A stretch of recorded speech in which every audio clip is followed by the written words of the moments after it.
शांताकारं भुजंगशयनं पद्मनाभं सुरेशं विश्वधारं गगनसदृशं मेघवर्णं शुभांगं लक्ष्मीकान्तकमलनयनं योगीन्द्रविद्यानगम्यं वंदे विष्णु भवभयहरं सर्वलोकैकनाथं।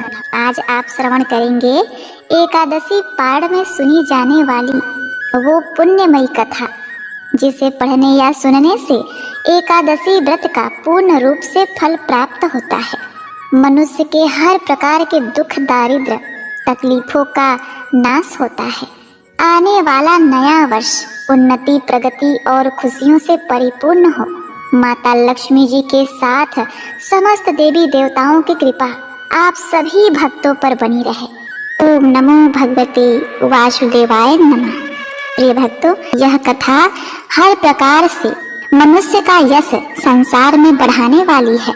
मनुष्य हर प्रकार के दुख दारिद्र से छूट कर धन पुत्र वैभव तथा सुख प्राप्त कर परम धाम को जाता है। तो प्रिय भक्तों, विष्णु भगवान के प्रिय एकादशी व्रत को पूर्ण करने हेतु आइए श्रवण करते हैं। पौराणिक कथा के अनुसार राजा अम्बरीश भगवान विष्णु के परम भक्त इक्ष्वाकु वंश के परम वीर राजा थे। वह भगीरथ के परपौत्र थे। वे हर एकादशी का व्रत किया करते थे। एकादशी के बाद जब द्वादशी आती थी तो वे उस दिन अपने हाथों से भगवान विष्णु को भोग लगाने के लिए चक्की में गेहूं को स्वयं से पीसा करते थे। जब उन्हें पीसते पीसते थकान आ जाती तो भगवान विष्णु राजा को अपने पीताम्बर से हवा दिया करते थे। राजा अम्बरीश अपने हाथों से पूरा भोजन तैयार करते और भगवान को भोग लगाते। तत्पश्चात स्वयं भोजन ग्रहण करके पारण की विधि पूर्ण करते। राजा अम्बरीश ने एक बार अपनी पत्नी के साथ श्री कृष्ण जी को प्रसन्न करने के लिए वर्ष की सभी एकादशियों के व्रत का नियम किया।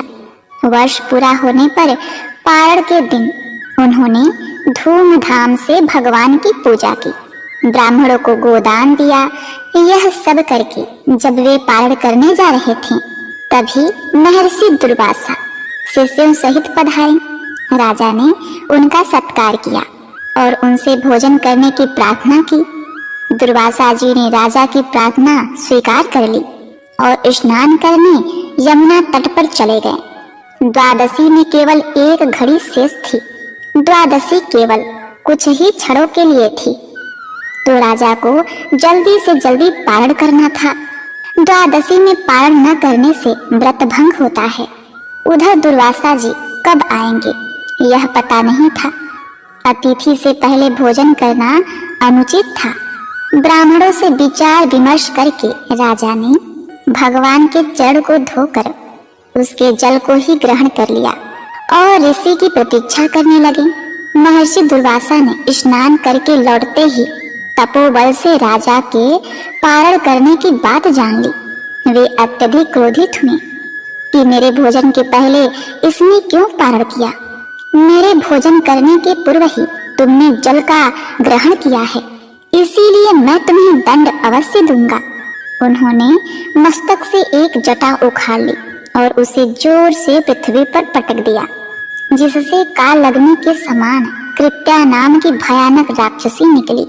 वह राक्षसी तलवार लेकर राजा को मारने दौड़ी। अम्बरीश को तो कृत्या भी भगवान ही दिखाई दी थी, परंतु भगवान का सुदर्शन चक्र तो भगवान की आज्ञा से पहले से ही राजा की रक्षा में नियुक्त था। उसने पलक मारते ही कृत्या को भस्म कर दिया और दुर्वासा को भी दंड देने के लिए उनकी ओर दौड़ा। अपनी कृत्या को इस प्रकार नष्ट होते और ज्वाला में विकराल चक्र को अपनी ओर आते देखकर दुर्वासा प्राण लेकर भागे। वे दसों दिशाओं में, पर्वतों की गुफाओं में, समुद्रों में जहां तहां छिपने को गए। चक्र वहीं वहीं उनका पीछा करता गया। आकाश पाताल में सब कहीं वे गए। इंद्र आदि लोकपाल तो उन्हें क्या शरण देते। स्वयं ब्रह्मा जी और शंकर जी ने भी आश्रय नहीं दिया। दया करके शिव जी ने उनको भगवान के ही पास जाने को कहा। अंत में वे वैकुंठ गए। भगवान विष्णु के चरण में गिर पड़े। दुर्वासा ने कहा, प्रभु, आपका नाम लेने से नारकी जीवन नरक से छूट जाते हैं, अतः आप मेरी रक्षा करें प्रभु। मैंने आपके प्रभाव को न जानकर आपकी भक्त का अपराध किया, इसलिए आप मुझे क्षमा करें। इस पर भगवान विष्णु ने कहा, हे ऋषि श्रेष्ठ, मेरे छाती पर स्वयं भृगु जी ने लात मारी, मैंने वो सहन कर लिया, परंतु जो मेरे भक्तों का निरादर करता है, उन्हें मारने के लिए दौड़ता है, उनका तनिक भी अहित करता है, तो मैं उसके अपराध को क्षमा नहीं कर सकता। भगवान विष्णु ने कहा, महर्षि, मैं स्वतंत्र नहीं हूँ, मैं तो भक्तों के पराधीन हूँ। साधु भक्तों ने मेरे हृदय को जीत लिया है। साधु जन मेरे हृदय हैं और मैं उनका हृदय हूँ। मुझे छोड़कर वे और कुछ नहीं जानता। भक्तों को छोड़कर मैं अपने इस शरीर को भी नहीं चाहता, और इस लक्ष्मी को, जिनकी एकमात्र गति मैं ही हूँ, उन्हें भी नहीं चाहता। जो भक्त स्त्री पुत्र घर परिवार धन प्राण इहलोक परलोक सबको त्याग कर मेरी शरण में आता है, भला मैं उसे कैसे छोड़ सकता हूँ। जैसे पतिव्रता स्त्री पति को अपनी सेवा से वश में कर लेती है, वैसे ही समदर्शी भक्त जन मुझ में चित्त लगाकर मुझे भी अपने वश में कर लेते हैं। नश्वर स्वर्ग आदि तो चर्चा ही क्या करें। मेरे भक्त ऐसे मेरी सेवा के आगे मुक्ति को भी स्वीकार नहीं करते। ऐसे भक्तों के मैं सर्वथा अधीन हूँ। एतएव ऋषिवर, आप उस महाभाग उस राजा के पास जाइए, वही आपको क्षमा करेगा और शांति देगा। प्रिय भक्तों, इधर राजा अम्बरीश बहुत ही चिंतित थे। उन्हें लगता था कि मेरे ही कारण दुर्वासा जी को मृत्यु भय से ग्रस्त होकर भूखे ही भागना पड़ा। ऐसी अवस्था में मेरे लिए भोजन करना कदापि उचित नहीं है, अतः वे केवल जल पीकर ऋषि के लौटने की पूरे 1 वर्ष तक प्रतीक्षा करते रहे। 1 वर्ष के बाद दुर्वासा जी जैसे भागे थे वैसे ही भयभीत दौड़ते हुए आए और उन्होंने राजा का पैर पकड़ लिया। ब्राह्मण के द्वारा पैर पकड़े जाने से राजा को बड़ा ही संकोच हुआ। उन्होंने स्तुति करके सुदर्शन को शांत किया। महर्षि दुर्वासा मृत्यु के भय से छूटे। सुदर्शन का अत्यंत ताप जो उन्हें जला रहा था शांत हुआ और दुर्वासा ऋषि प्रसन्न होकर कहने लगे, आज मैंने भगवान के दासों का महत्व देखा। राजन, मैंने तुम्हारा इतना अपराध किया था, पर तुम मेरा कल्याण ही चाहते हो। जिन प्रभु का नाम लेने से ही जीव समस्त पापों से छूट जाता है, उन तीर्थपाद श्री हरि के भक्तों के लिए कुछ भी कार्य शेष नहीं रह जाता। राजन, तुम बड़े दयालु हो। मेरा अपराध न देखकर तुमने मेरी प्राण की रक्षा की है। प्रिय भक्तों, राजा अम्बरीश के मन में ऋषि के वाक्यों से कोई अभिमान नहीं आया। उन्होंने उनको भगवान की कृपा समझा।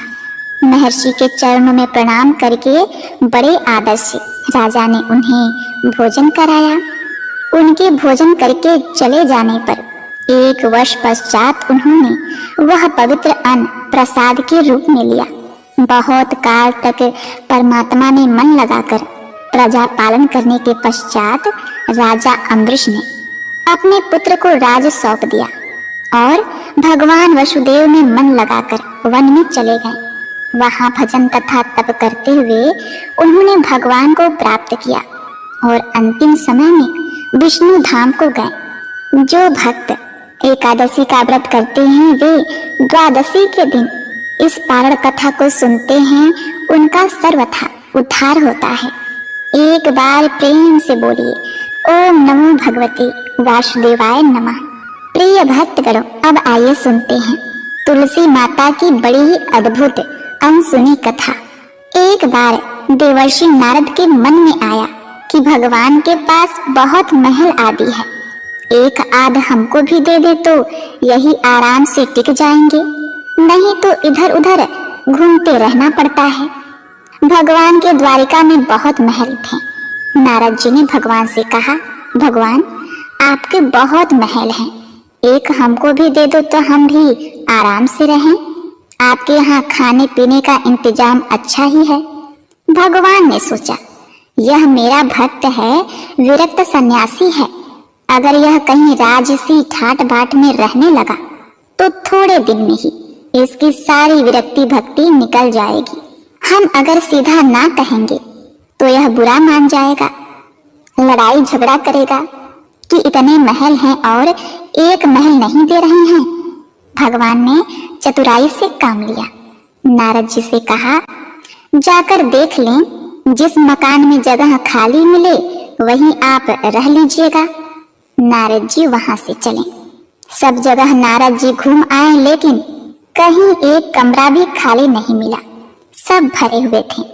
आकर भगवान से कहा, हे भगवान, वहां कोई जगह खाली नहीं मिला। भगवान ने कहा, फिर क्या करूं? होता तो आपको दे देता। नारद जी के मन में आया कि यह तो भगवान ने मेरे साथ धोखाधड़ी की है, नहीं तो कुछ न कुछ करके किसी को इधर उधर दूसरे कमरे में भेजकर एक कमरा तो दे ही सकते थे। इन्होंने मेरे साथ धोखा किया है तो मैं भी इन्हें मजा चखाकर छोड़ूंगा। प्रिय भक्तों, यह तो भगवान की लीला थी। नारद जी रुक्मणी जी के पास पहुंचे। रुक्मणी जी ने नारद जी की आवाभगत की, बड़े प्रेम से आदर सम्मान किया। उन दिनों भगवान सत्यभामा जी के यहाँ रहते थे। एक आधा दिन बीता तो नारद जी ने उनको दान की कथा सुनाई। सुनाने वाले स्वयं नारद जी दान का महत्व सुनाने लगे कि जिस चीज का दान करेंगे वही चीज आगे आपको मिलती है। जब नारद जी ने देखा कि यह बात रुक्मणी जी को जम गई है तो उन्होंने पूछा, आपको सबसे ज्यादा प्रेम किससे है? रुक्मणी जी ने कहा, यह भी कोई पूछने वाली बात है, मुझे भगवान श्री हरि से अत्यंत प्रेम है। कहने लगे, फिर आपकी यह इच्छा होगी कि अगले जन्म में वे आपको ही मिले। रुक्मणी जी बोली, इच्छा तो यही है। नारद जी ने कहा, इच्छा है तो फिर दान कर दो, नहीं तो नहीं मिलेंगे। आपकी सौत भी बहुत है और उसमें से किसी ने पहले दान कर दिया तो उन्हें मिल जाएंगे। इसीलिए दूसरे के करने से पहले आप भगवान को हमें दान कर दें। रुक्मणी जी को बात जच गई। उन्होंने सोचा कि जब जन्म जन्म में भगवान मिलेंगे तो दान तो कर देना चाहिए। रुक्मणी से नारद जी ने संकल्प करा लिया। अब क्या था, नारद जी का काम बन गया। वह सीधे सत्यभामा जी के महल पहुंच गए और भगवान से कहा, हे भगवान, उठिए और चलिए मेरे साथ। भगवान ने कहा, कहाँ चलना है, क्या बात हुई? नारद जी ने कहा, बात कुछ नहीं, आपको मैंने दान में लिया है। आपने एक कोठरी भी मुझे नहीं दी तो मैं आपको ही सन्यासी बनाकर पेड़ के नीचे सुलाऊंगा। भगवान ने कहा, रुक्मणी ने दान दिया है तो ठीक है, वह पटरानी है, उससे मिल तो आए। भगवान ने अपने सारे गहने, गांठे, रेशम के कपड़े सब खोलकर सत्यभामा जी को दे दिए और वल्क वस्त्र पहनकर, भस्मी लगाकर और कमंडल लेकर वहां से चल दिए। उन्हें देखते ही रुक्मणी जी के होश उड़ गए। पूछा, क्या हुआ भगवान? भगवान ने कहा, पता नहीं, नारद कहते हैं कि आपने मुझे दान में दे दिया है। रुक्मणी ने कहा, लेकिन वे कपड़े गहने कहाँ गए? उत्तम केसर को छोड़कर यह भस्मी क्यों लगा ली? भगवान ने कहा, जब दान दे दिया तो मैं उनका हो गया, इसीलिए अब वे मुझे सन्यासी बनाएंगे। रुक्मणी जी ने कहा, मैंने इसलिए थोड़े ही दिया था कि ये ले जाएं। भगवान ने कहा, तब किस लिए दिया था आपने हमें दान में? दान तो इसीलिए दिया जाता है ना कि उसको अपने साथ ले जाए। अब रुक्मणी जी को होश आया कि यह तो गड़बड़ मामला हो गया। रुक्मणी जी ने कहा, नारद जी, यह आपने मेरे से पहले नहीं कहा था, अगले जन्म में मिलेंगे तो मिलेंगे, अब तो हाथ से ही खो रहे हैं। नारद जी ने कहा, अब जो हो गया सो हो गया, अब मैं इन्हें ले जाऊंगा। रुक्मणी जी बहुत ही रोने लगी। तब तक हल्ला गोला मचा और सब रानियां वहां इकट्ठी हो गईं। सत्यभामा, जामवंती सब समझदार थीं। उन्होंने कहा, भगवान, एक रुक्मणी के पति थोड़े ही हैं, इसीलिए रुक्मणी को सर्वथा दान का अधिकार नहीं हो सकता। हम लोगों का भी अधिकार है। नारद जी ने सोचा, यह तो घपला हो गया। कहने लगे, क्या भगवान के टुकड़े करोगे? नारद जी ने विचार किया कि अपने को तो महल ही चाहिए था और यही यह दे नहीं रहे थे। अब मौका ठीक है, समझौते पर बात आ रही है। नारद जी ने कहा, भगवान का जितना वजन है उतने का तुला दान करने से दान मान लिया जाता है। तुला दान से देह का दान माना जाता है, इसीलिए भगवान के वजन का सोना हीरा पन्ना दे दो। इस पर सब रानियां राजी हो गईं। बाकी तो सब राजी हो गए, लेकिन भगवान ने सोचा कि यह फिर मोह में पड़ रहा है। भगवान तराजू के एक पलड़े के अंदर बैठ गए, दूसरे पलड़े में सारे गहने हीरे पन्ने रखे जाने लगे। लेकिन जो अपने मुख में पूरे ब्रह्मांड को लेकर बैठे हैं, क्या द्वारिका के पूरे धन से उनका बराबरी किया जा सकता है? सारा का सारा धन दूसरे पलड़े पर रख दिया, लेकिन जिस पलड़े पर भगवान बैठे थे वह वैसे का वैसा ही नीचे लगा रहा, ऊपर नहीं हुआ। नारद जी ने कहा, देख लो, तुला तो बराबर हो ही नहीं रहा है। अब मैं भगवान को ले जाऊंगा। सब कहने लगे, अरे कोई उपाय बताइए नारद जी। नारद जी ने कहा, और कोई उपाय नहीं है। अन्य सब लोगों ने अपने हीरे पन्ने लाकर लाद दिए, लेकिन उससे क्या होना था? वे तो त्रिलोकी का भार लेकर बैठे थे। उधर औरतें सब चीख चिल्ला रही थी। नारद जी प्रसन्नता के मारे इधर उधर टहल रहे थे कि आज मेरे भगवान मेरे साथ चलेंगे। भगवान ने धीरे से रुक्मणी को बुलाया। रुक्मणी ने कहा, भगवान, कुछ उपाय निकालिए। आप इतना भार लेकर बैठ गए, हम लोगों का क्या हाल होगा? भगवान ने कहा, ये सब हीरे पन्ने निकाल दो, सारे सोने सारे गहने उतार दो। यह सब निकाल कर तुलसी का एक पत्ता और सोने का एक छोटा सा टुकड़ा रख दो, तो तुम लोगों का काम हो जाएगा। रुक्मणी जी के कहने पर सारा सामान हटाया गया। सारा सामान हटा दिया गया और एक छोटे से सोने के पत्ते पर तुलसी का पत्ता रखा गया, तो भगवान के वजन के बराबर हो गया। सबने नारद जी से कहा, अब ले जाइए तुला दान। नारद जी ने खूब हिला डुला कर देखा, कहीं कोई ठड्डी तो नहीं मार रहा। नारद जी ने कहा, हे भगवान, मेरे साथ फिर धोखा हो गया। यह पत्ता लेकर मैं क्या करूंगा? यह आप अच्छा नहीं कर रहे हैं, केवल घर वालियों की बात सुनते हैं, मेरी तरफ तो देखो। भगवान ने कहा, आपकी तरफ क्या देखूं नारद जी, आप तो सारे संसार के रूप को समझकर फिर मोह के रास्ते जाना चाह रहे हैं, तो आपकी क्या सुनो। तब नारद जी ने समझ लिया कि भगवान ने जो किया सो ठीक किया। जो तुलसी का एक पत्ता आपके बराबर है, वह तुलसी महान है। जिस तुलसी को चढ़ाने से आप अति प्रसन्न होते हैं, उस तुलसी का गुणगान करने वाले, उस कथा को सुनने वाले भगवान विष्णु के प्रिय होते हैं। वे निश्चित ही देवतुल्य होते हैं। हे भगवान, आपको कोटि कोटि प्रणाम। मैंने आज तुलसी के एक पत्ते के महत्व को भी समझा। मेरे भूल को आप क्षमा करिए। भगवान बड़े प्रसन्न होकर तराजू से उठे और नारद जी को छाती से लगाया और कहा, हे नारद, तुम्हारी मुक्ति तो निश्चित है। एक बार प्रेम से बोलिए, जय श्री कृष्ण। ओम नमो भगवते वासुदेवाय नमः। प्रिय भक्तगणों, अब आप श्री तुलसी माता की आरती का श्रवण करें। तुलसी महारानी नमो नमो, हरि की पटरानी नमो नमो। तुलसी महारानी नमो नमो, हरि की पटरानी नमो नमो। धन तुलसी पूरन तप कीनो, धन तुलसी पूरन तप कीनो। शालिग्राम बनी पटरानी नमो नमो। तुलसी महारानी नमो नमो, हरि की पटरानी नमो नमो। जाके पत्र मंजरी कोमल, श्रीपति कमल चरण लपटानी नमो नमो। तुलसी महारानी नमो नमो। हरि की पटरानी नमो नमो। धूप दीप नैवेद्य आरती पुष्पन की वर्षा बरसानी नमो नमो। तुलसी महारानी नमो नमो। हरि की पटरानी नमो नमो। 56 भोगवती सो व्यंजन बिन तुलसी हरि एक न मानी नमो नमो। तुलसी महारानी नमो नमो।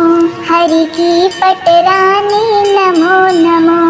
सब सखी मैया तेरो यस गावे भक्ति दान दीजै महारानी नमो नमो। तुलसी महारानी नमो नमो। हरि की पटरानी नमो नमो। नमो नमो तुलसी महारानी नमो नमो।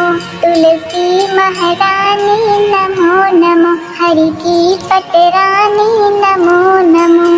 जय जय तुलसी माता मैया जय तुलसी माता। सब जग की सुखदाता सबकी वरमाता। जय तुलसी माता। सब योगों से ऊपर सब रोगों से ऊपर रज से रक्ष करके सबकी भवत्राता। जय तुलसी माता। बटु पुत्री है श्यामा सुरबल्ली ग्रामा। विष्णु प्रिया जो नर तुमको सेवे सो नर तर जाता। जय तुलसी माता। हरि के शीश विराजत त्रिभुवन से हो वंदित। पतित जनों की तारिणी तुम हो विख्याता। जय तुलसी माता। लेकर जन्म विजन में आई दिव्य भवन में। मानव लोक तुम्हीं से सुख संपत्ति पाता। जय तुलसी माता। हरि को तुम अति प्यारी श्याम वर्ण सुकुमारी। प्रेम अजब है उनका तुमसे कैसा नाता। जय तुलसी माता। हमारी विपत्ति हरो तुम कृपा करो माता। जय तुलसी माता। जय जय तुलसी माता। मैया जय तुलसी माता। सब जग की सुखदाता सबकी वरमाता। मैया जय तुलसी माता। प्रेम से बोले तुलसी मैया की जय। ओम नमो भगवते वासुदेवाय नमः।